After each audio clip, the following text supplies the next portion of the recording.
हस्तिनापुर की राजसभा में शोरगुल और मदिरा के प्यालों की खनक गूंज रही थी।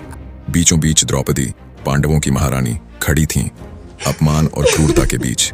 उन्हें जबरन सभा में लाया गया था क्योंकि युधिष्ठिर अपने स्वयं के साथ साथ उन्हें भी जुए में हार गए थे। द्रौपदी बोली, हे युधिष्ठिर, क्या आपने स्वयं को हारने के बाद मुझे दांव पर लगाया? क्या जो खुद दास हो वह किसी और को दांव पर लगा सकता है? उनकी बातें सुनकर सभा में सन्नाटा छा गया, लेकिन दुर्योधन की क्रूर हंसी ने इस सन्नाटे को तोड़ दिया। अब तुम हमारी दासी हो द्रौपदी, तुम्हारा यहाँ कोई अधिकार नहीं। फिर आया सबसे क्रूर क्षण। दुर्योधन के आदेश पर दुशासन ने द्रौपदी का चीरहरण करने की कोशिश की। आंसू भरी आंखों से द्रौपदी ने अपने हाथ जोड़ लिए और पुकार उठी, गोविंद, दीनों के रखवाले, मेरी रक्षा करो। सभा में एक अदृश्य शक्ति का प्रवाह हुआ। जैसे ही दुशासन ने उनका चीर खींचना शुरू किया, वह अनंत होता चला गया।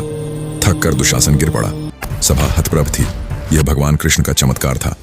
द्रौपदी ने अपना सिर उठाया। उनकी आंखें क्रोध से जल रही थीं।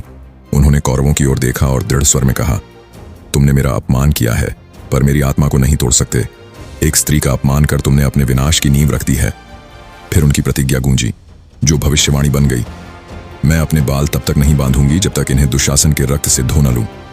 सभा पर भारी चुप्पी छा गई। भीष्म, द्रोण और विदुर ने अपनी आंखें झुका लीं। कर्ण, जिन्होंने द्रौपदी का उपहास किया था, अब अपने कर्तव्य और मित्रता के बीच फंसे दिखे। लेकिन द्रौपदी की दृष्टि दुर्योधन पर टिकी रही। वह अपने जांघ पर हाथ मारते हुए अश्लील इशारा करता है। द्रौपदी का क्रोध ज्वालामुखी बन गया। याद रखना, हे हस्तिनापुर के राजकुमार, एक स्त्री का क्रोध जब जाग उठता है तो पूरे वंश को भस्म कर सकता है। बाद में अपने कक्ष में पांडवों ने प्रतिशोध की शपथ ली। भीम का प्रण सबसे तीव्र था। मैं दुशासन की छाती चीरकर उसका रक्त पीऊंगा।